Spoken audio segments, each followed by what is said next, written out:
അതിഭീകരമായിരിക്കും അല്ലേ. അതായത് നമ്മുടെ ബേസിക് നീഡ്സ് പോലും നമുക്ക് ചെയ്യാൻ പറ്റാതെ ഒരു ഫാമിലി, ലേഡീസ് ആയിക്കോട്ടെ, കുട്ടികളായിക്കോട്ടെ, ഹ്യൂമൻ ബീങ് ഹൂ എവർ, എന്ത് ജെൻഡറോ ആയിക്കോട്ടെ, നമുക്ക് വാഷ്റൂം പോലും യൂസ് ചെയ്യാൻ പറ്റാതെ, വെള്ളം പോലും കിട്ടാതെ നമ്മൾ വണ്ടിയിൽ പെട്ട് കിടക്കുന്ന ഒരവസ്ഥ വളരെ ഭീകരമായിരിക്കും. ഞാൻ ഈ പറഞ്ഞ അതിഭീകരതയുടെ അപ്പുറം അവരവിടെ ചെന്നിട്ട് ഇത്രയധികം ക്രൗഡിനെ കണ്ടിട്ട് ആർട്ടിഫിഷ്യൽ സ്നോ ടച്ച് ചെയ്ത് അതിൻ്റെ ഒപ്പം ഫോട്ടോ എടുത്തിട്ട് വരുന്ന സ്കാമിൽ ഉൾപ്പെടെ ആൾക്കാർ വിട്ടു പോകാറുണ്ട്. പലപ്പോഴും ഇത് ഗ്രൗണ്ട് റിയാലിറ്റി മനസ്സിലാക്കാതെ ഗംഗയുടെ സോൾ അതിനകത്താണെന്നാണ് പറയുന്നത്. ഈ എന്താ പറയണ്ടത്, നമ്മുടെ ശവദാഹം നടക്കുന്നതും ഇതെല്ലാം കൂടി ചേർന്ന ഒരു അനുഭവം ഡെഫിനറ്റ്ലി ഡിഫറെൻറ്റ് എക്സ്പീരിയൻസ് അല്ലേ. ഒരു ഹോട്ടലിനും നിങ്ങൾക്ക് തരാൻ പറ്റാത്ത ഡിഫറെൻ്റ് ആയിട്ടുള്ളൊരു എക്സ്പീരിയൻസ് തരും. ഏകദേശം 3 ലക്ഷത്തോളം വ്യൂവേഴ്സ് ഈ ബനാറസിൽ മദൻപുര എന്ന് പറഞ്ഞിട്ടുള്ള ലെയിൻസിൽ ഇപ്പോഴും ആക്റ്റീവ്ലി ഇങ്ങനത്തെ ഉള്ളൊരു സ്ഥലത്ത് നിന്ന് ചായ കുടിക്കുകയോ അല്ലെന്നുണ്ടെങ്കിൽ ഈ ബാർബിക്യൂ ഒക്കെ അറേഞ്ച് ചെയ്ത് കഴിക്കുക എന്നുള്ളത് 6 നൈറ്റ്സോ അല്ലെങ്കിൽ 5 നൈറ്റ്സിന് വേണ്ടിയിട്ട് ഏകദേശം 60,000 40,000 തുടങ്ങിയിട്ട് 60,000 രൂപ അപ്രോക്സിമേറ്റ് ബഡ്ജറ്റ് റേഞ്ച് വരുന്ന ഒരു പാക്കേജ് എടുത്തു പോകുന്ന ആൾക്കാർക്ക് എന്ത് റിയൽ എക്സ്പീരിയൻസ് ആണ് തിരിച്ച് കിട്ടുന്നതെന്ന് ചിന്തിച്ചിട്ടുണ്ട്. നമ്മൾ സമ്മർ വെക്കേഷനിലിരുന്നാണല്ലോ സംസാരിക്കുന്നത്. അപ്പോൾ ഒരുപാട് പേര് ചിലപ്പോൾ ഈ വെക്കേഷൻ സമയത്തൊക്കെ ആയിരിക്കും മണാലിലോട്ടൊക്കെ പോകാൻ ട്രിപ്പ് പ്ലാൻ ചെയ്യുന്ന സമയം.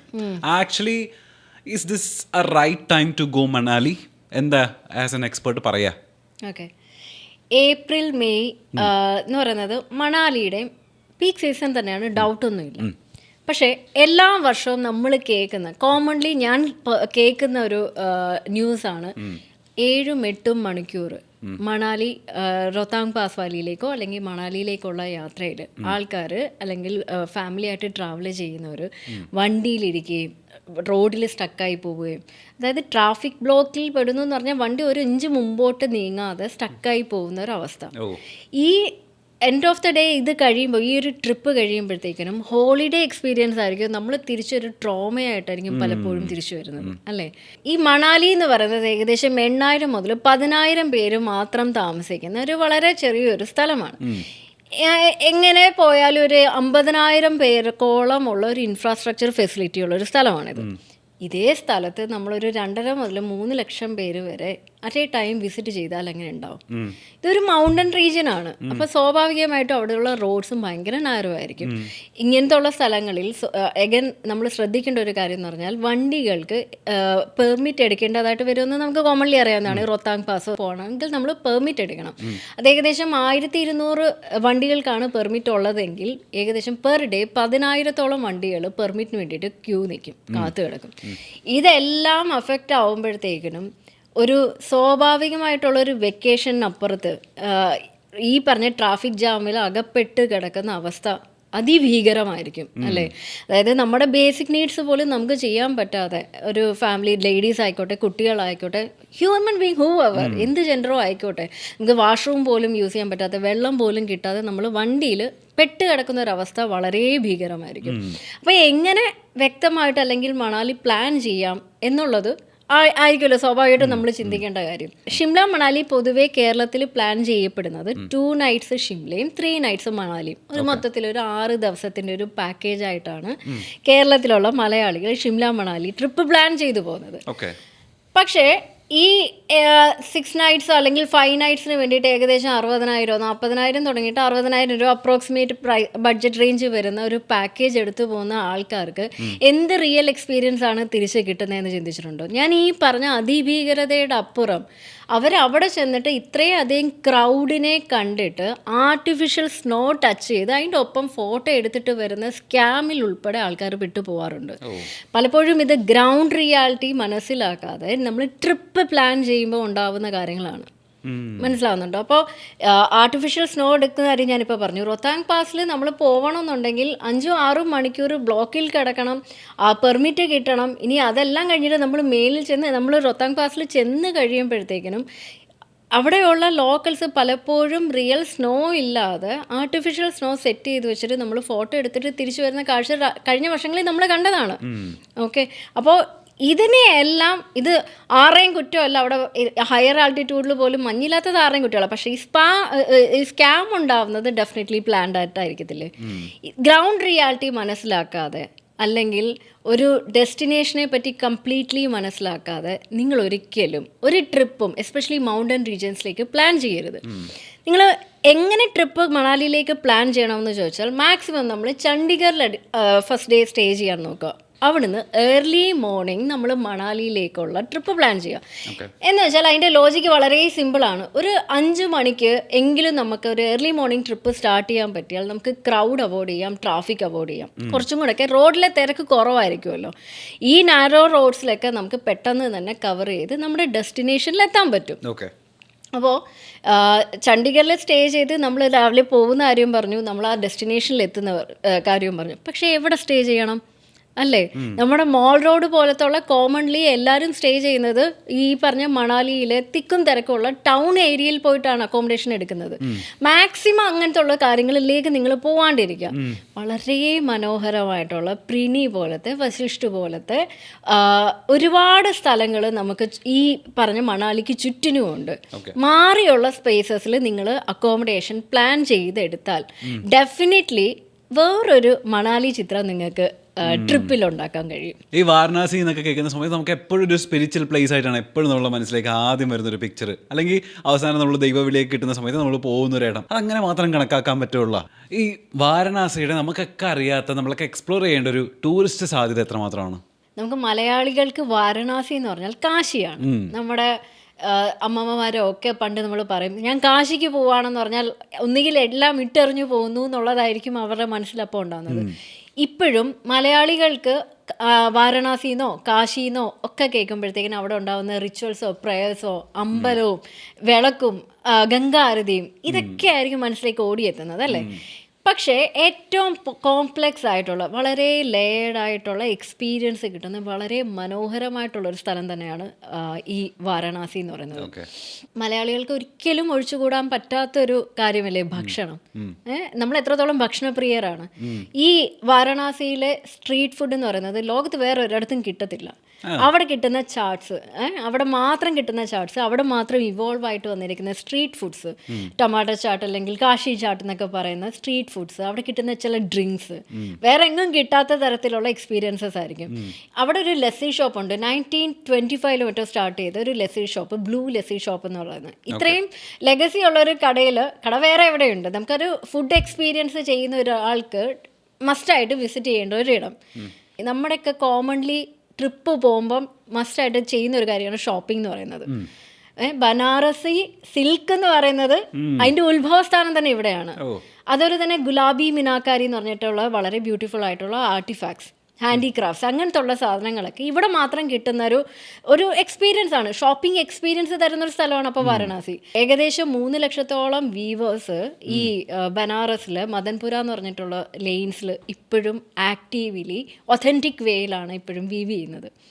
ഓക്കെ, അത് കാണുക, വീവിങ് കാണുക it self is an experience അല്ലേ? ഗംഗാ ആരതി, ദാറ്റ്സ് എ പെർഫോമൻസ് ആർട്സ് അല്ലേ?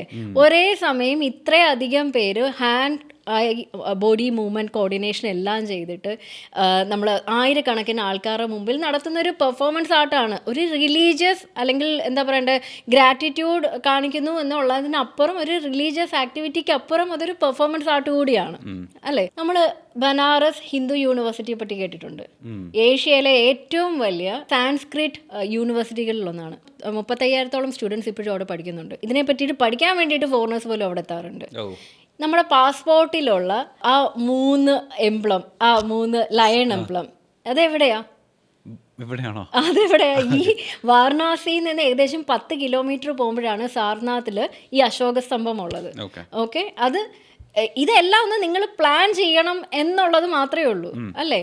ഇനി കൾച്ചർ പറഞ്ഞു നമ്മൾ. ലോക പ്രശസ്തരായിട്ടുള്ള ഇന്ത്യയിലെ ലിറ്ററേച്ചറിന് ഇത്രയധികം സംഭാവന തന്ന കബീർ ദാസ് അല്ലെങ്കിൽ തുളസിദാസ് ഒക്കെ അവരെവിടെ നിന്നുള്ളവരോ? ഇതേ സെയിം വാരണാസി എന്നുള്ളത്.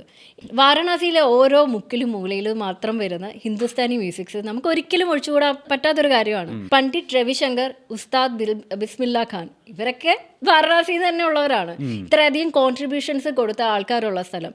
എന്നിങ്ങനെ ആർട്ട്, കൾച്ചർ, ഫെസ്റ്റിവൽസ് ഇതെല്ലാം കൂടി ചേർന്ന് ഒരു പ്രോപ്പർ ടൂറിസ്റ്റ് കോൺട്രിബ്യൂഷൻ തരുന്ന ഒരു സ്ഥലം കൂടിയാണ് വാരണാസി എന്ന് പറയുന്നത്. ഇതിൻ്റെ ഒപ്പം early morning sunrise boat rides നമ്മൾ എടുക്കാറുണ്ട്. ഒരു 6 മണി 5 മണി സമയത്തൊക്കെ നമ്മൾ എടുക്കുന്ന ബോട്ട് റൈഡ്സിനകത്താണ് റിയൽ വാരണാസിയുടെ സോൾ ഉള്ളത്.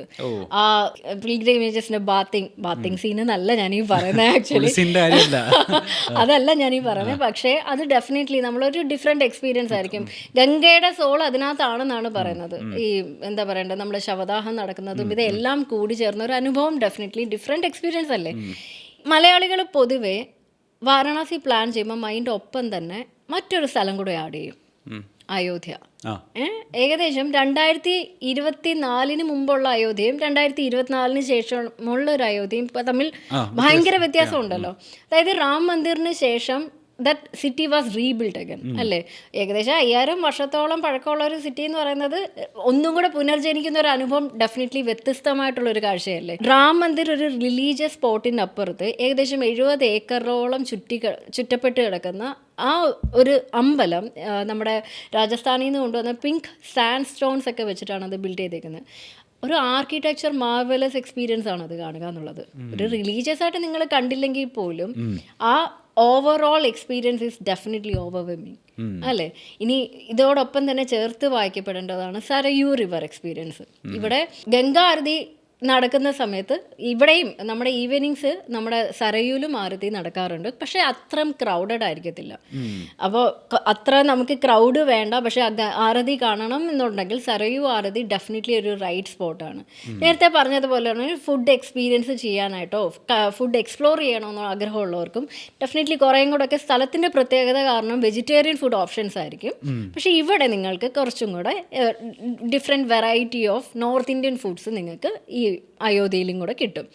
വാരണാസിയിൽ നമുക്ക് വൈകുന്നേരം മാത്രമല്ല ആരതി കാണാൻ പറ്റുന്നത്. അത് പലർക്കും ഓൾറെഡി അറിയാവുന്നതായിരിക്കും. പക്ഷേ ഈ ഏർലി മോർണിംഗ് 2:30 നിങ്ങൾ എത്തിയിട്ട് മംഗള ആരതി എന്ന് പറയുന്നിട്ടൊരു എക്സ്പീരിയൻസ് നിങ്ങൾക്ക് കാണാൻ കഴിയുകയാണെങ്കിൽ, പക്ഷെ അതൊരു സ്പോട്ട് ബുക്കിങ്ങോ നിങ്ങൾക്ക് അവിടെ ചെന്നിട്ട് പെട്ടെന്ന് കയറി കാണാലോ നടക്കില്ല. കാരണം എന്ന് വെച്ചാൽ ഭയങ്കര ഡിമാൻഡുള്ളൊരു എക്സ്പീരിയൻസ് ആണ്. ഓൺലൈനിൽ നിങ്ങൾക്ക് വെൽ അഡ്വാൻസ്ഡ് ആയിട്ട് പ്ലാൻ ചെയ്താൽ ഏർലി മോർണിംഗ് മംഗളാരതിയും കൂടെ കാണാൻ പറ്റിയാൽ ഡെഫിനറ്റ്ലി നിങ്ങളുടെ അയോധ്യ വാരണാസി ട്രിപ്പ് ഓൾമോസ്റ്റ് ഒരു വേറെ ലെവൽ സ്പിരിച്വാലിറ്റിക്കും ഒരു ടൂറിസ്റ്റ് എക്സ്പീരിയൻസിനും അപ്പുറം നിങ്ങളെ ഒരു എലിവേറ്റ് ചെയ്യുന്ന ഒരു എക്സ്പീരിയൻസ് ആക്കി അത് മാറ്റും. ഇതേപോലെ തന്നെ റാം മന്ദിറിനും ഓൺലൈൻ ബുക്കിംഗ് ഓപ്ഷൻസ് അവൈലബിൾ ആണ്. ഇപ്പോൾ ഇത് വാരണാസിയുടെ കാര്യം പറയുമ്പോഴേ എത്ര ദിവസം മിനിമം നമ്മൾ അവിടെ സ്റ്റേ ചെയ്താലാണ് അത് കംപ്ലീറ്റ്ലി ഇത് എക്സ്പീരിയൻസ് ചെയ്യാൻ പറ്റുക? റൈറ്റ് ടൈം എപ്പോഴാണ് അത് പോയി കാണേണ്ടത്? നിങ്ങളിപ്പോൾ ചോദിച്ചൊരു റൈറ്റ് ക്വസ്റ്റ്യൻ ആണ്, എത്ര ദിവസം ട്രിപ്പ് പ്ലാൻ ചെയ്യണം എന്നുള്ളത്. മലയാളികൾ പൊതുവേ ചെയ്യുന്ന ഒരു കാര്യം എന്ന് പറഞ്ഞാൽ ഈ അയോധ്യയും വാരണാസിയും കൂടെ കമ്പൈൻ ചെയ്ത് 3 നൈറ്റിൻ്റെയൊക്കെ പ്ലാൻ ചെയ്തിട്ട് നിങ്ങൾ പോവാറുണ്ട്. പക്ഷേ അതിനകത്തുള്ളൊരു പ്രശ്നം എന്താ വെച്ചാൽ രാവിലെ നമ്മൾ ഈ ബോട്ട് റൈഡിൻ്റെ കാര്യം പറഞ്ഞു, സാർനാഥ് പറഞ്ഞു, ഇവിടുത്തെ കൾച്ചർ എക്സ്പീരിയൻസ് പറഞ്ഞു, ബനാറസ് വീവേഴ്സിൻ്റെ കഥ പറഞ്ഞു. ഇത് തന്നെ മിനിമം ഒരു 3 നൈറ്റ് നിങ്ങൾ പ്ലാൻ ചെയ്യുമ്പോഴാണ് ഈ എക്സ്പീരിയൻസ് എല്ലാം കിട്ടത്തുള്ളൂ. അതിൻ്റെ ഒപ്പം ഒരു മിനിമം 2 നൈറ്റെങ്കിലും അയോധ്യ പ്ലാൻ ചെയ്യുമ്പോഴാണ് സരയൂ റിവറിൻ്റെ വാരതിയും അമ്പലം മൊത്തം ചുറ്റിക്കാണലും അറ്റ്ലീസ്റ്റ് നിങ്ങൾക്ക് കംപ്ലീറ്റ് എക്സ്പീരിയൻസ് കിട്ടണമെങ്കിൽ ഒരു 5 to 6 days എങ്കിലും നിങ്ങൾ പ്ലാൻ ചെയ്യണം. ഇനി എപ്പോഴാണ് റൈറ്റ് ടൈം എന്ന് പറഞ്ഞാൽ ഏകൻ ഏപ്രിൽ മെയ് സമയത്ത് ഒരുപാട് പേര് ഈ 2 സ്ഥലം കൂടെ കമ്പൈൻ ചെയ്ത് പൊതുവേ കാണാറുള്ളതാണ്. പക്ഷേ നമ്മൾ മനസ്സിലാക്കേണ്ടതെന്ന് പറഞ്ഞാൽ മലയാളികൾക്കൊരു 45 ഡിഗ്രി അല്ലെങ്കിൽ 47 ഡിഗ്രി ഒക്കെ നമുക്ക് സഹിക്കാൻ പറ്റുമോ ചൂട്? വളരെ ചൂടുള്ളൊരു സമയമായിരിക്കും ഏപ്രിൽ മെയ് വെക്കേഷൻ ടൈം എന്ന് പറയുന്നത്.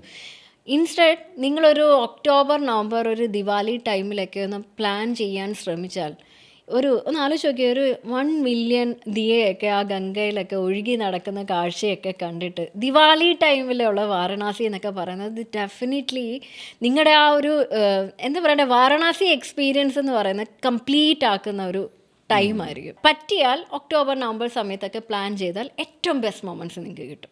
നമ്മൾ ഈ സിനിമയിലൊക്കെ കണ്ടിട്ടില്ലേ അത്രയും ട്രാവൽ ഫ്രീക്ക് ആയിട്ടുള്ള നായകൻ ബട്ട് ഹോട്ടൽസിലൊന്നും പോയി റൂം എടുക്കാതെ ഭയങ്കര ചിൽ വൈബുള്ളൊരു ടീ ബംഗ്ലാവിലൊക്കെ പോയിട്ട് താമസിക്കുക. എന്താ ഈ ഹോട്ടൽസ് തരാത്ത എന്ത് അനുഭൂതിയാണ്, എന്ത് എക്സ്പീരിയൻസ് ആണ് ഈ ടീ ബംഗ്ലാവ്സ് തരുന്നത്? അതെ, നമ്മുടെ മലയാളി യാത്രക്കാർക്കിടയിൽ ഭയങ്കര വലിയ ചേഞ്ചായി ഈ റീസെൻ്റ്ലി വന്നിട്ടുള്ളത്. ഈ ലോകം കണ്ടു എക്സ്പോഷറൊക്കെ നന്നായിട്ട് വന്നു തുടങ്ങിയ സമയം തുടങ്ങിയിട്ട് അവർക്ക് ഈ എന്താ പറയണ്ടേ പരമ്പരാഗതമായിട്ടുള്ള ഹോട്ടൽസോ റിസോർട്ടോ, അതായത് ടിപ്പിക്കൽ ഒരു സ്ട്രക്ചേർഡ് ആയിട്ടുള്ള ഒരു സംഭവം പൊതുവെ അവർക്ക് ഇഷ്ടപ്പെടുന്നില്ല. ഈ പൊതുവേ ടീ ബംഗ്ലോസ് എന്നൊക്കെ പറയുമ്പോഴത്തേക്കിനും ഏകദേശം 5,000 മുതൽ 20,000 ഏക്കർ വരെയൊക്കെ സ്പ്രെഡായി കിടക്കുന്ന വളരെ മനോഹരമായിട്ടുള്ള സ്ഥലങ്ങളായിരിക്കും.